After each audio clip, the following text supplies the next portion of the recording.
Hey, so Piero, how'd your visit with Math Fails go? Did you both do some heroin and, you know, fall off a rocking chair or something? No, it didn't happen.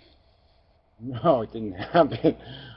What, did you not get to Hawaii or something? Or was it too far away? Or No, the wind he's was... in Hawaii. He's in Hawaii. I've been talking to him on the phone a couple times, and he's been here a few weeks now, and we couldn't get together and work hours and stuff. But then he's moved into town. But the thing is, no, I had to help my uncle figure out some stuff with his computer in Virginia, and then around 3 I was going to call him, which I did, and I haven't heard from him all week. Called him a couple times, so I don't know, it just didn't happen. I have a feeling maybe if I'm going to see him, it has to be when he calls, and then we're like, okay, how about now?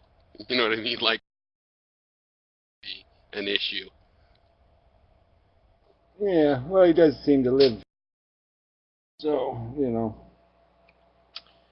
But, Yeah, he's it's in cool. some gray area right now where he still has these, I could tell he still has some of those same kind of, what it is to me is these guys. If there's this idea, it's the cashify. You see it a lot. Or I just reread Jonathan Livingston Seagull and this other book by the same guy. I think his name's Richard Bach or something.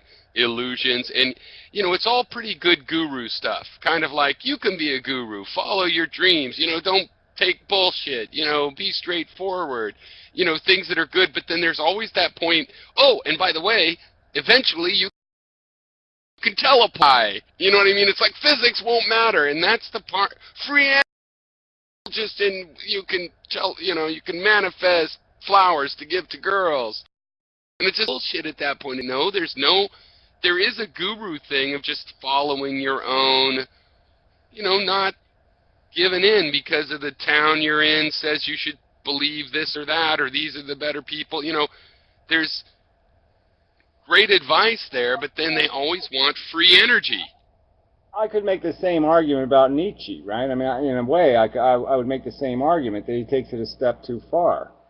I mean, this whole idea of being the best human you can be, like get the most out of yourself. Don't let your psychology get beat down. Don't get caught up in bad habits. Don't let your heart, override your brain. And lots of those kind of themes would be really useful to people, I think. But this whole nihilistic, Mega Man bullshit, if somehow you're going to conquer the world or you got some sort of bright future somewhere as a bunch of whatever, telling the darkies what to do, um, that's where it all goes wrong from my perspective.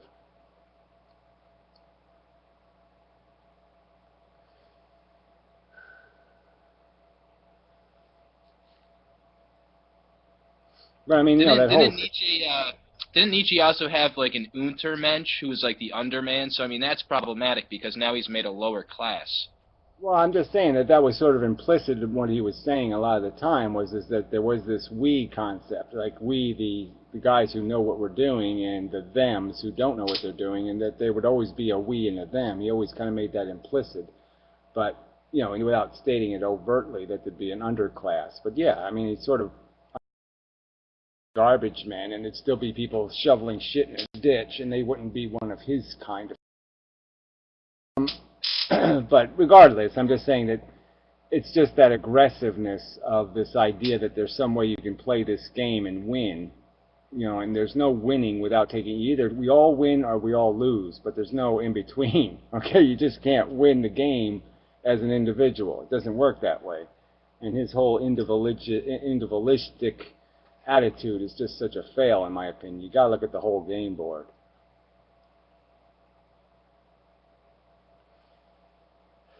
But I'm just saying this idea, I like self-help. I like this personal actualization thing. I mean, as much as I hate Tony Robbins and all those kind of people, this idea of getting people to think outside boxes and to try to maximize their effectiveness in the world is really a positive thing. I mean, I wish I could do a lot of it. I can't. So I think it's very helpful if people can, take some control of their psychology. But if they're just going to take control of it to be assholes, well, that's no fucking good.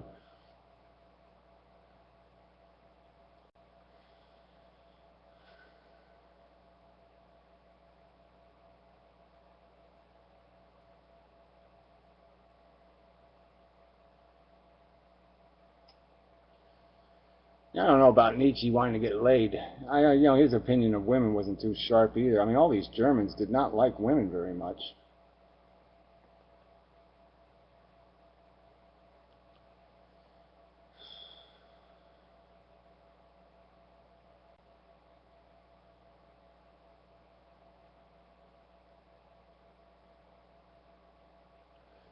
Yeah, well, he wasn't very popular. Obviously, his books didn't sell to the public. I mean, he was known in his own class as, as one of the we group, but I think his last book sold 60 copies or something. So it wasn't exactly, he wasn't the, people weren't ripping the stuff off the shelves or anything. Apparently Nietzsche was gay. Well, who knows? Who I heard cares? that one. Well, you can hear lots of shit, so who cares? Doesn't matter.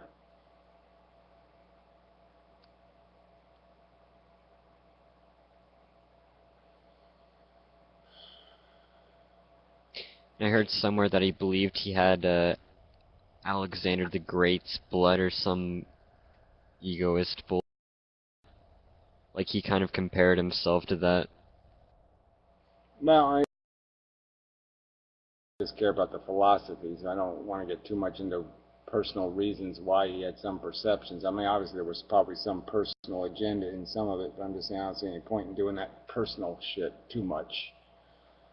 Because you can do it with, like, Schopenhauer, I don't think was much of a human being. I mean, he lived on mommy's money. And, he was just kind of an elitist prick.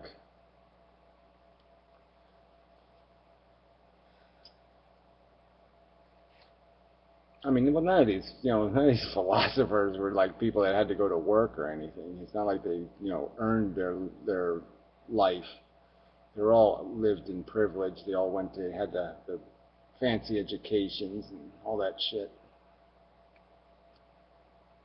And anyone who didn't have that privilege was a dirty peasant. Well, it's partly true. Well, I'm just saying it is partly true. I mean, obviously, if you had to earn a living, you didn't have much time to, read a bunch of shit and get edificated. And you couldn't just turn the TV on, So it was a little harder to compete when you didn't have the time to do the work. Yeah, I know, but I get this sort of perception that because they had that privilege, there was some innate superiority within themselves, like they were somehow. Everybody thinks they've earned it, okay? Everybody does that. I think I've earned who I am, right? But obviously I didn't do anything, right? I'm a byproduct. I'm not a product. But I obviously have a sense that somehow life, or I had to, somehow it's mine, and it's really not. If I ever did anything good in my life, I didn't do it good for any good reason. I did it because I had no choice. Your brain told you. Exactly.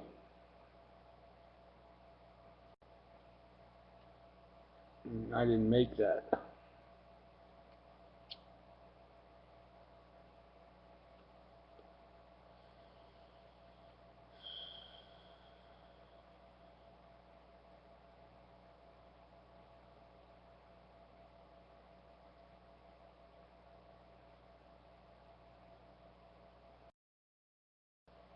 I don't even know how people use Internet Explorer anymore.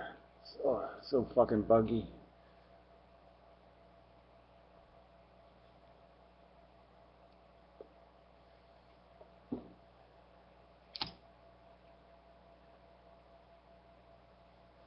So, Gary, what do you think of research? I mean, I think this was a conversation last week that was sort of related to it, that some people are more genetically predisposed to, being conservative or being liberal. What do you think about that sort of stuff? Well, I don't know. I think genetic predisposition to that kind of philosophy would be way too... I don't think there's any way that could... I don't even think you can define conservative in which way, There's conservative in terms of well-mannered and not saying the word poo-poo. And then conservative in like, free market capitalism. You know what I'm saying? I mean, you can't consider the two the same thing. I mean, social conservative versus, financial conservative. These are all different creatures. So I just don't even think the words mean anything in that context. Well, what about I mean, I don't generally? think you're a free marketer. I don't think you're like a free marketer genetically. you know.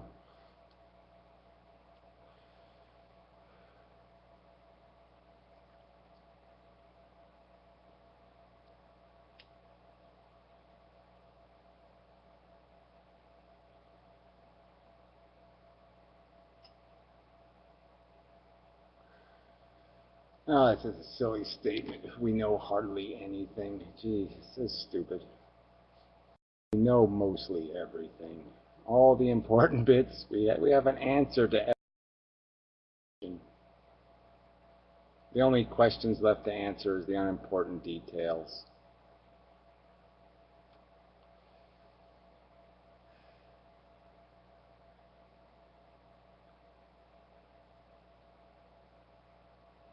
Wow, the white race. Yeah.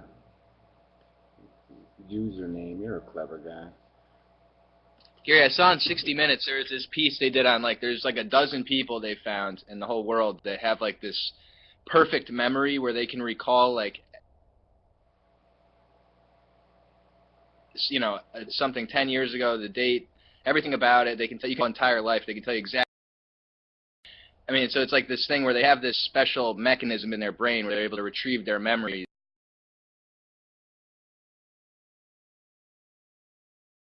Accessed by us, that we might have the potential to expand the power of our brain, like our memory abilities, things like that. Yeah, bullshit. I bet you they're idiot savants. I mean, I bet you they have, they don't know how to wipe their ass. They go to drink a glass of water and the water spills down their chin. I mean, I bet you there's fundamental flaws in their psychic composition. I bet their personality is completely broken, or there's something. I bet you they've paid a high price for that.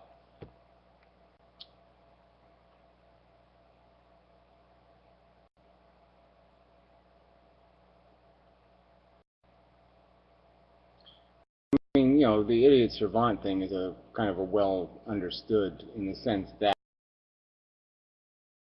what happens is that how much space is given to their visual center or their audio center or some other center in their brain is altered. And so instead of some part of your brain doing what it's supposed to be doing, it's doing the stuff that's giving extra capacity to some other portion of your brain function. So it's just that you are utilizing your brain in an abnormal way proportionally, and that's why you have accentuated skills in that area. But yeah, most of those people are idiot savants. I mean, most of them, they can't dress themselves, but yeah, they can sculpt anything. You show them a picture of anything and they'll sculpt it, that kind of thing. You play a piece of music and they'll play it exactly right, So, but they're idiots.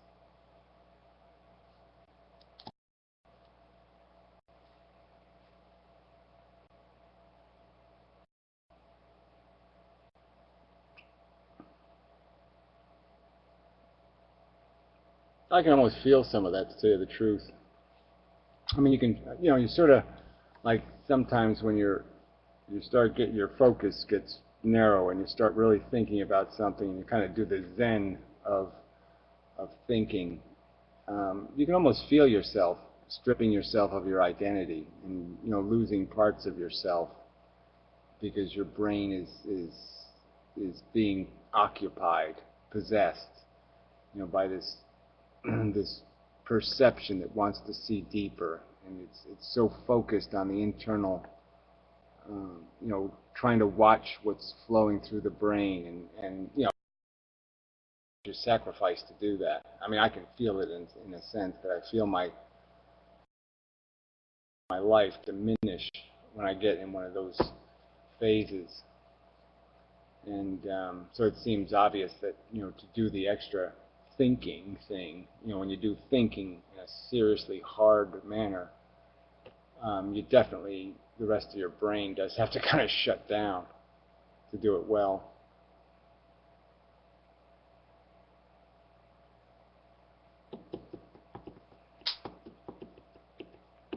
It's kind of dangerous too, because sometimes you don't feel like you can get back to where you were. It's almost like you can get to the operating system. It's like you're almost getting to the hardware of your brain and some of it. So it's a weird kind of sense of disassociate.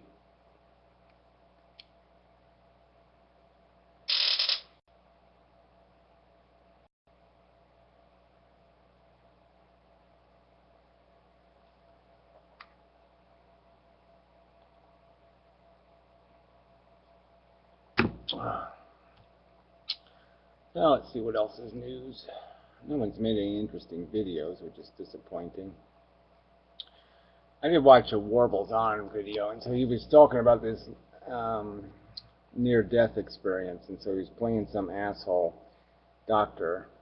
And, again, the flaws. So it was in the second part, and it was like 5 minutes into the second part, and the doctor guy said something like, let me see if I can think of the right word. Okay, yeah, so the commentator guy, the guy interviewing the doctor, says something experiences on oxygen deprivation. And so then the doctor guy says, oh yeah, but we've done experiments where people had, perfectly adequate, blood gases, oxygen in their blood. And I was like, right there. Okay, so this guy's a neurosurgeon. He's a fucking doctor who studies brains, studies consciousness, studies this thing extensively. He's one of the most highly respected in the field kind of thing. And I'm saying here's a huge fundamental flaw, right? Because blood gases and what gets to your brain are two different things. I mean, simple, they used to call it hardening of the arteries, right? When you got older and you got kind of delusional. Because basically what was happening is the arteries in your neck get thinner, constricted because of plaque, and less blood gets to your brain, and so you become, you get a kind of Alzheimer's because of the fact that your brain is starving because you can't pump enough blood into it anymore. And so it's like this guy is this highly respected doctor of brains, and he's not even acknowledging a fundamental truth, which is your brain consumes more blood than any other organ in your body. Your brain consumes, tons of blood. You need a high amount of blood to flow to your brain, high blood pressure, or your brain won't function properly. Because it doesn't matter how much oxygen is in your blood if you're getting insufficient blood to your brain. And so a fundamental aspect of delusional syndromes, which are created by inadequate blood flow to your brain. I mean, you can do it right now. You can sleep the wrong way with your head crooked or something, and you'll wake up all kind of disoriented because your brain got insufficient goddamn blood. And so I stopped listening because I was like, fuck! I mean, this guy's a fucking neurosurgeon, and he's full of shit. Right? He wants to make this into a magical experience. He's talking like everybody has this, well, we've confirmed that these are consistent, everybody, says the same thing. Well, they don't say the same thing. Some people see a light, some people see a tunnel, some people see the devil, some people see their relatives. I mean, these aren't consistent stories. I mean, until you're just like, this guy's just a fucking liar. A liar with a goddamn PhD. And you're just like, fuck! That this runs the world, that these fucking idiots don't know what the fuck they're talking about, don't have the facts correct, and they're talking from authority. And I'm just like, damn it! This is what's wrong with the fucking world. An asshole like me should not be able to catch him on such a fundamental pile of crap. Yeah, well, a lot of times people like that have agendas. Like, I've heard that, physicians have like the highest level of religiosity among people with like graduate degrees. Yeah, I'm just saying that obviously this guy has an agenda, and it's obvious. And I'm just saying, but this is like, what are you going to do? Because my word against Dr. Fancypants. But I'm just saying it just sucks that these people with degrees have no fucking intellectual. This is such a grotesque error that he made that it just shouldn't. fucking pissed off, you know, that Warbles is sitting, oh yeah, this guy's got the goods, and no, he's got crap. Yeah, it's almost like, how can this asshole be smarter than me, or be considered smarter than me in a way, you know? Well, I don't even care about that. I'm just saying, if you're going to have, you just don't have any integrity if you can get caught on such a fundamental error. I mean, that's just a fucking grotesque goddamn error. And so only a bias could allow that to take place. And it just pisses me off that people with an agenda, such an obvious agenda. I mean, you prove yourself, you prove that you have an agenda when you're using bullshit to defend your argument. And that was just bullshit.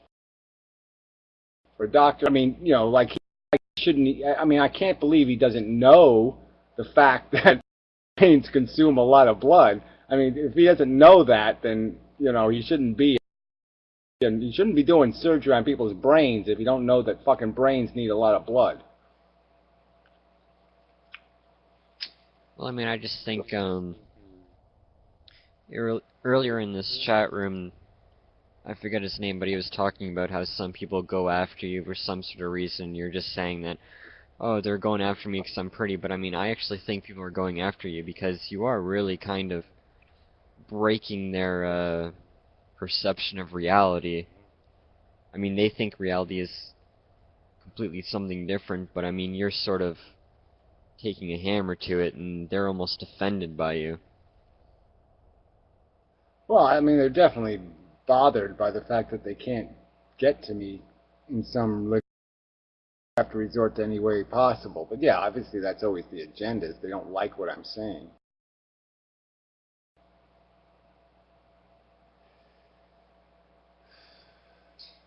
And I mean, to me, it just doesn't matter if you have a PhD in some sort of philosophy, like a philosophy degree, or some doctor's degree. I mean, they always seem to have that defense of life, this sort of irrational belief in something grander than what they see.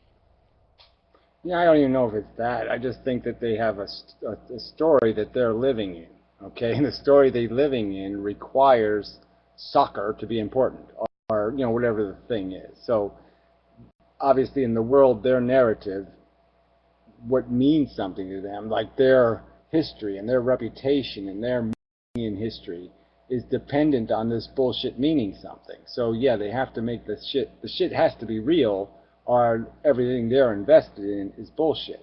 So it's like they own a diamond mine, and they have to keep up the idea that diamonds are somehow meaningful, right? So they don't want anybody going around saying, hey, diamonds are shit, diamonds don't mean crap. They don't want people talking that shit because they own the diamond mine.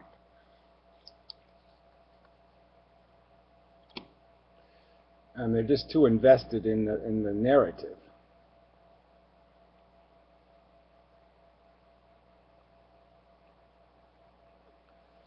Well, I mean, to me, when I was younger, I really did trust authority.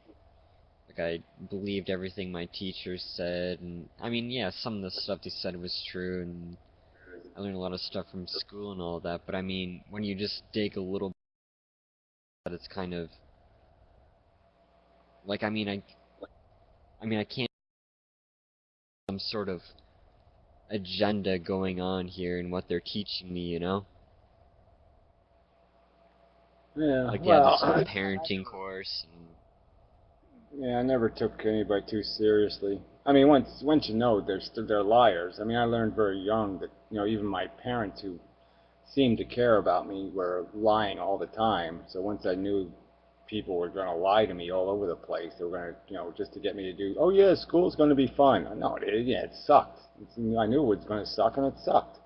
So, you know, they just keep lying to you about everything. Like, everything's going to be good. Oh, it's going to be good for you. Well, fuck you. No, it's going to suck. Oh, yeah, it sucked. Oh, yeah, I was right. Yeah, it sucked. Fuck you. You know, and they give you these bogus answers to questions. You know, do this and that. Oh, it's an expression of our love, or it's a blah, blah, blah, blah, blah. No. To suck your dick in her cunt and blah, blah, blah. Why are you lying about it, jackasses? And so yeah, it's just liars everywhere. And so yeah, so you know, I'm just saying, I got the idea that people were not trustworthy really early, and so I always kind of knew, yeah, you know, if somebody tells you to go walk on water, don't walk on the water. you know, because there's probably bullshit. I mean, I think I got it early too, but obviously I didn't get it as early as you did. Well, isn't everybody, I mean, I felt kind of slow in the sense, looking back, that I was gullible for the kind of bullshit, the selfish bullshit, using the, example like you just gave, where somebody says, go in the water, and it's really because they fell in there and there were leeches, and now they think it'd be funny to watch you fall in the leeches. I was very slow and gullible to realize people thought that way, because that's never, I would be more like, oh, hey, that pond over there, we could go catch leeches. I would use my knowledge and be a little kid about it, but I didn't want somebody else to have that same misery, so I was pretty slow to realize people spend a lot of time tricking you into sharing their misery. Yeah, well, I have to concede that I was a lot slower to pick up on malicious behavior. I just figured that people were subject to huge exaggerations, Right. and they were just full of shit. But I didn't get the malicious thing until I was like a teenager, where I finally figured out I really can't, even if somebody's my friend, I can't trust them because they'll throw me under the car. Chick. Okay, if I can get them a date with a chick, they'll throw me under the fucking car. So Right, I like had to even figure if it's that. It took me a while subconscious to figure maliciousness. that out. Yeah, just a little shit where when some friend of yours didn't come to your rescue or something, because it make him look bad or something. It just revealed that, oh, he's not really my friend. He just uses me when I'm useful, and then when I'm not useful, yeah, he lets me die in the ditch. Oh, I get it. There's a So it took me a while to stage, figure that out.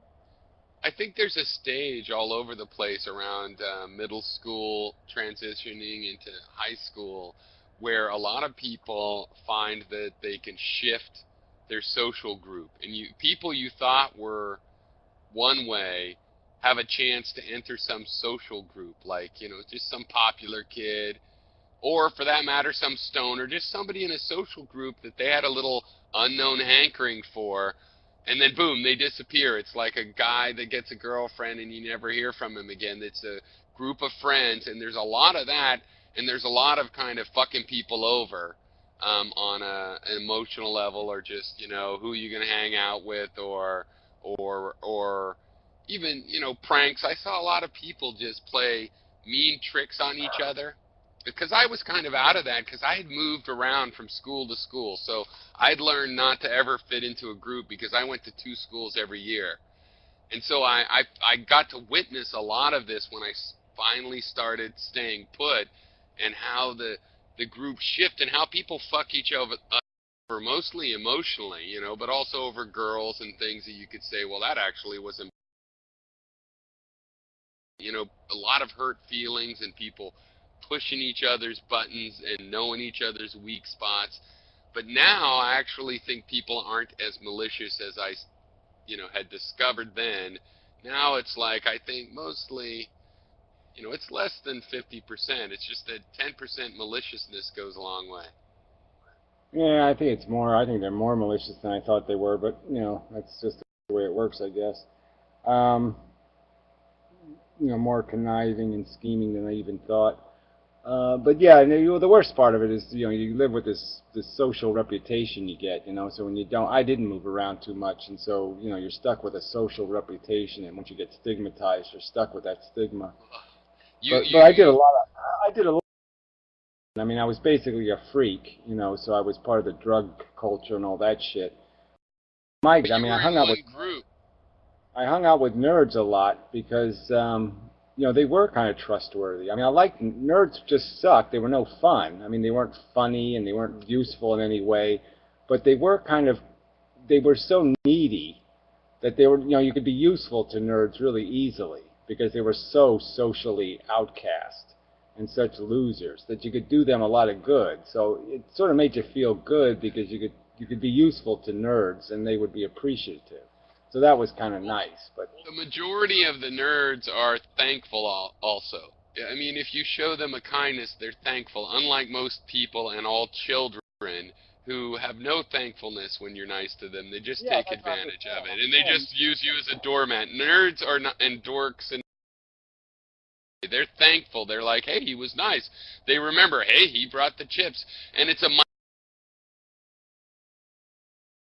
way normal people mostly do. You know what I mean? It's the inverse proportion. So I agree. And I learned this, but it's funny because didn't you stay put? I mean, you grew up in that town you're in, right? So you had the same kids, a few school changes, but really there's a big current, a river of kids your age that you knew your whole life, right? Well, I mean, I did from 6th grade on here, so yeah, so you know, I mean, that Oh, was it the was great sixth part. grade. That's right, because you were in New Orleans and other places. So sixth grade. What is Yeah, so that? it 12? was actually 11? that was a yeah, it was 12, well, 11 years old, yeah, 11, 71, yeah. So I was 11. But yeah, it was really a perfect time for a transition for me because I really had a dark period, you know, when I was 8, 9, 10 were really bad years for me. So it was really a good change. So Experience is moving. Because, see, I was the new kid from, like, 1st to 8th grade. I was twice a year. The new kid at the beginning of the year and the new kid that comes in the middle, you know. And so what was your experience moving? Because I know a lot about what it's like. I mean, I learned that a lot of things from that. well, I just liked the fact that you could start over. So that to me, the experience was is that Right, now exactly. I didn't have the liability. Like when the other school, I was a kid who came from Louisiana, so I had an accent. I was a hillbilly, so I was stuck with all that reputation. And so when I got to start over, I didn't have an accent anymore. You know, I didn't have all those liabilities, and so people could take me for what I was now. But I was still a bit of a huckleberry, so I still ended up getting, you know, knocked into the silly, you know, I was kind of the class That's where clown. your That country sensibilities come from, where you stop and look at the bugs. yeah, well, yeah. So I mean, I just, you know, I still And a got labeled. Louisiana kid. Yeah, I still got labeled. I was still called Nature Boy, you know, and Tarzan, son of Tarzan. People would call me that and shit, you know. So I still got a lot of that crap, but it wasn't nearly as bad as it was, you know, just because you get this new start. So I like the idea of a new start, but obviously at Yeah. 6th grade you're still a dork, so you still get fucked up. So it would have been even better, I guess, if I moved a second time before going to high school. It would have been good to have another shot at it, but you know, it was like I was always I just was always in a very negative position. I mean, I was the smallest kid in the class, the youngest kid in the Well, class. You know, I just was yeah. outnumbered. You know, and Well, but but I had see, the these biggest mouth. classes, these little set of stereotypes. So the kids, enough of the kids know of some stereotype, like, you know, a huckleberry or a country boy or whatever it is, and they'll fit you into that. And the more times you start over, the more you become an individual and you don't fit any group, right? And so then you're naturally going to be in the outcast, or like you were saying, the underground, which is where all the outcasts go. And I, you know, it's like if you, in my case, changing a lot of times just distanced me from all groups, because everywhere you go they have some kind of idea. I mean, I went in California, various places, and then to Colorado, and it's like, you know, it could, you know what I mean, like what Colorado people think of California kids when they're dumb kids, right? And adults have this a little bit, but I mean, when they're dumb kids, they're literally thinking you're from LA and there's movie stars, or they're thinking you're a cowboy, or just some crazy, unrealistic, probably off of TV kind of shit. And you know, so it showed me people don't think about you how you are. You know, when you get to a new place, whatever the soap opera that's going on there, that this guy likes that girl, that's going to determine how they accept you and what they think of you, because that guy is trying to go, maybe this girl I'm interested likes him, or maybe I can look better by being nice or by being mean. You know, everybody has some sort of fucking agenda that is so peculiar, and I went so rapidly that I couldn't have changed as fast as what people thought of me. You know, in one school, I'm just a rebel, the druggie would be, I didn't do any drugs. I mean, I'm saying a kid, and I'd flip people off, and I'm a, just gutter. The next time he thinks he's too smart. The next time, and he's too proper. Just randomly from one thing to the other, because it's all about what people are actually going through. It has nothing to do with how you are almost. It seems like it does. Like you like nature, and so they call you that, and you go, that must be true, but it isn't really.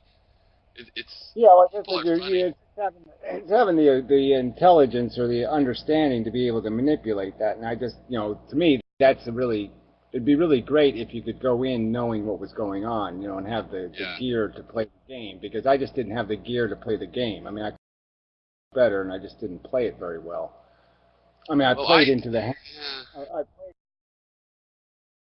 speak, but I mean, it's those little things you just never get by. Like I remember in my freshman year in high school, some fat chick gave me the nickname Mushface, and it stuck, and so everybody just called me Mushface. Nobody called me, I didn't like my name anyway, but I just, I like to be called something other than Mushface. Yeah. Remember, and then I said, how good kids are at pushing buttons, Yeah, and then the other one I got was maggot, because I said, there was a biology movie and it had a bunch of maggots, and I said, ooh, maggots! I said it out loud. And so I got stuck with the label maggot, and so that was another great nickname, Well, I mean, to be honest, I just finished high school a year ago, and I think bullying has gotten a lot less worse in a way. I mean, especially I hope so. with girls. Girls can be incredibly nasty to each other. In public school, girls were the nastiest to each other, but in high school it almost seems like they come to some sort of truce. Like, they realize how much they can hurt each other, and they're just sort of like, okay, we just do not hurt each other. Under no circumstances do we make fun of each other's appearances or whatever, and that kind of bullshit. It still happens, but I don't know where you live, it happens a lot less. I don't think that's reality, but okay. No, but of course everyone's like, oh man, that chick's super fat and all whatever, but I don't think girls actually say it. Well, I'm just saying, I know some sort of people that just got out of high school too, and these chicks are fucking vicious. So, but regardless, I just don't see they're still they're awful competitive. Girls have gotten into sports and a lot of other shit. They've gotten very male in a lot of ways. They have picked up a lot of bad male habits. Girls have. Girls have that's true, but there is this sort of girls have gotten a lot more competitive. They were always competitive over guys, but they've gotten competitive over everything now. You know what I mean? They're always trying to outbitch each other.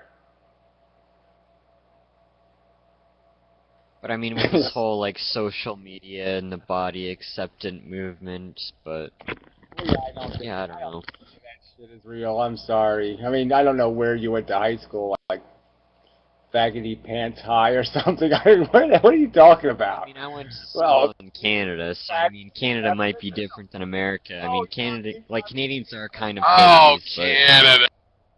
Oh, you're talking about Canada. Jesus Christ. Don't even. We're talking about America here, boy. Well, we're talking about reality. All the Canadians are fat. So what the hell? Yeah, we're talking about places where when it gets out of hand, somebody gets shot. No, dude. Canadians are the skinniest women. Canadians are 10 times more skinny than fucking Americans. But we are kind of pussies. I do concede that.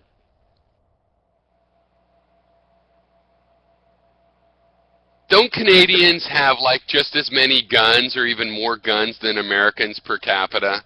And they don't even kill each other with them. We have... How pussy is that? 30 million guns and a population of 35 million people.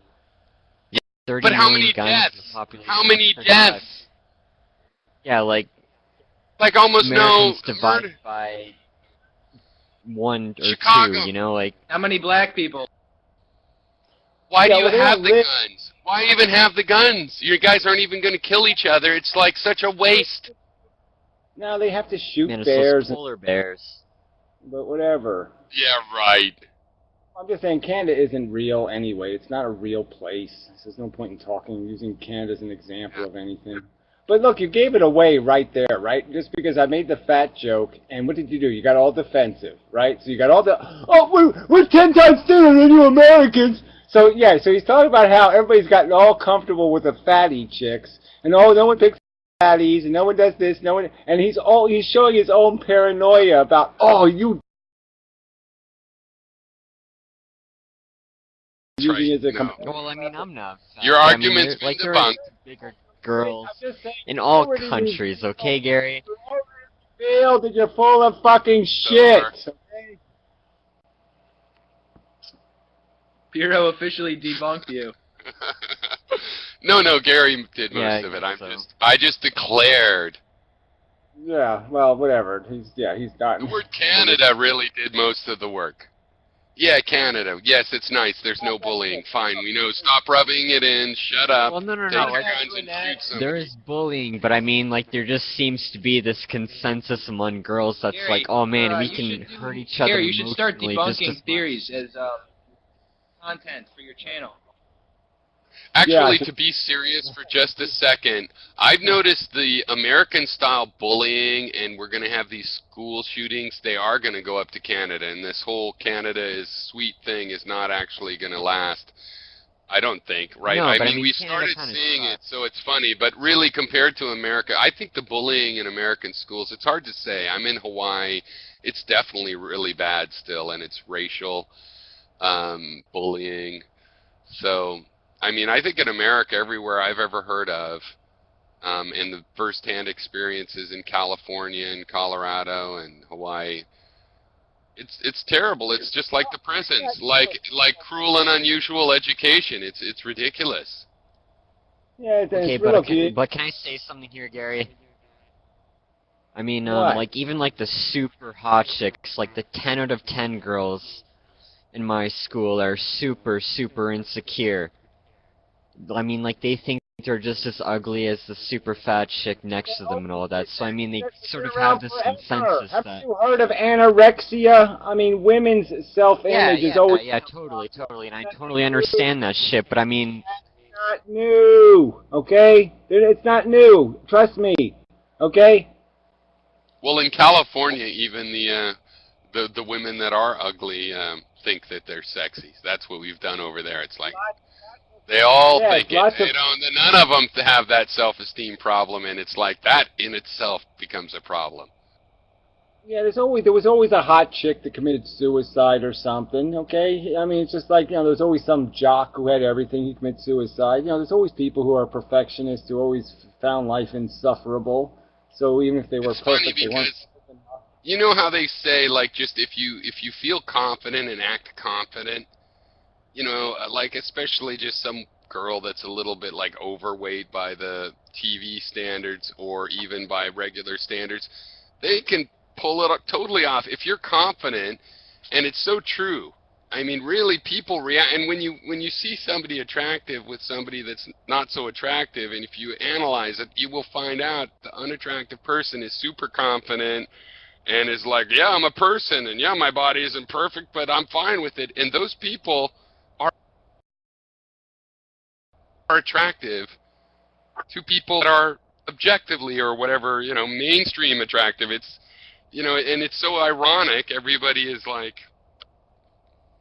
has a self-esteem problem. When, like, that's what other people don't like about them, is that they have a self-esteem problem.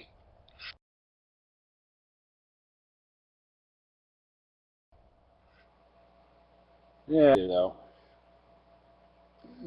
I'm not saying you can fake it. You can't fake it.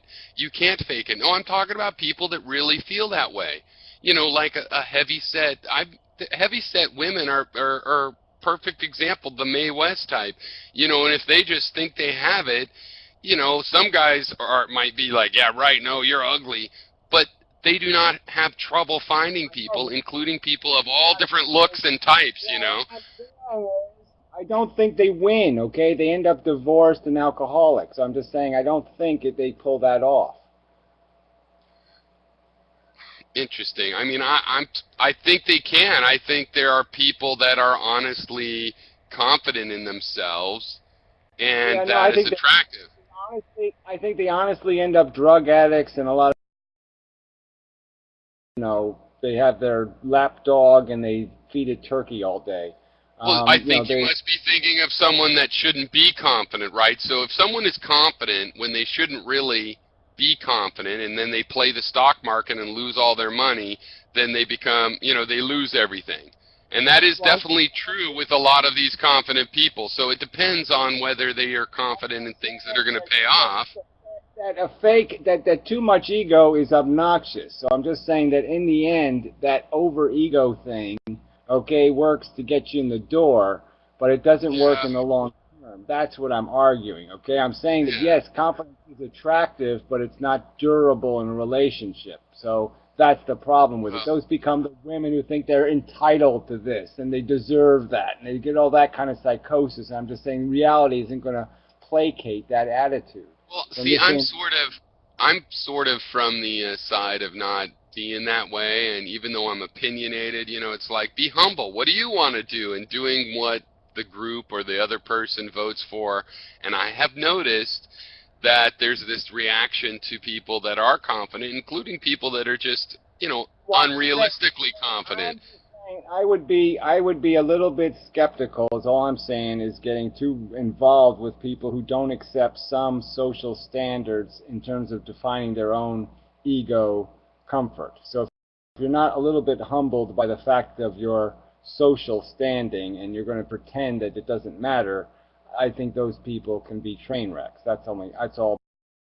I mean, this is all subjective, personal, anecdotal experience kind of bullshit, but I'm just saying, yeah, I think you have to be humbled by realistic perceptions. You have to be able to see yourself in some sort of realistic context, and some of these people aren't. Uh-oh. Lost him.